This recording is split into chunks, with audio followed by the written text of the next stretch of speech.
Rainy here on Wednesday, April 4th for Moba's TV, and Google's brought the devastation back to New Orleans. Well, they've brought the devastation back on Google Maps, that is. They didn't actually go out and destroy more stuff. And oddly, bringing the destruction back is a good thing. After Google Maps had posted satellite images from pre-Katrina New Orleans, people were concerned that their plight was being ignored, swept under the rug yet again.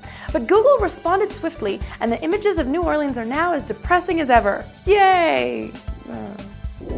Something to really celebrate? Turning this many years old, which is what the world's oldest blog has done recently. Scripting News was started by blogging pioneer David Weiner in 1997, and it's the longest continuously running blog, 10 years. Not bad considering most blogs don't make it past, I believe it was 2-3 months. You can even link back to the blog's post for April 1st, 1997 if you want to take a trip down blogging memory lane. Back to the present now, where Apple is entering another round of battles over iTunes in Europe. The European Commission has made it clear in the past that they felt iTunes stifled competition, and now, right after Apple's announced a large catalog of DRM-free music, the EC's found a different bone to pick. They're issuing statements of objection, claiming that Apple's having different iTunes stores in different EU countries with different prices is not peachy keen. Mainly, the problem seems to be the price variation. For example, the same single in the UK costs more than in, say, France.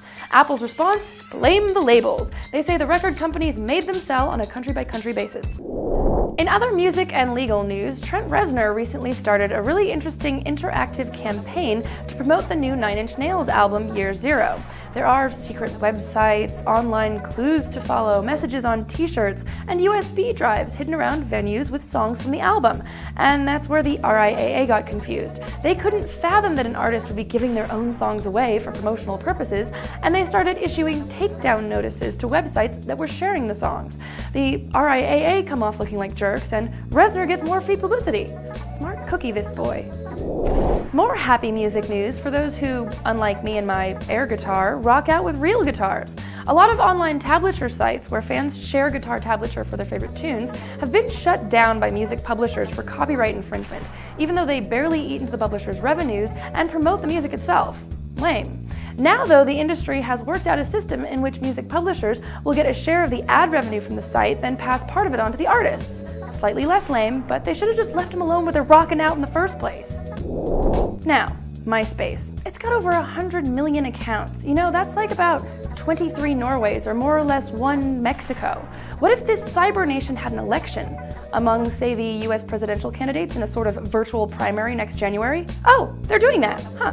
TechCrunch comments that it would only be interesting if you could limit that to US users, but if you remember last elections, a lot of people in the rest of the world commented that they wished they could vote for the US president since the US affects so much outside of its own borders. So in a non-binding sense, this would give those people their chance. How is that not interesting? Robot break!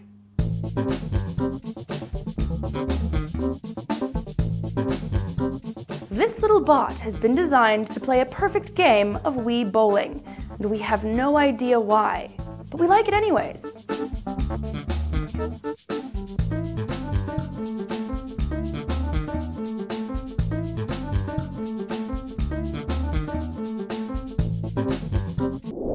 Interesting item up on the register today. Sony BMG is now adding compulsory corporate blogging to the job descriptions of all senior staff at Columbia and RCA Records.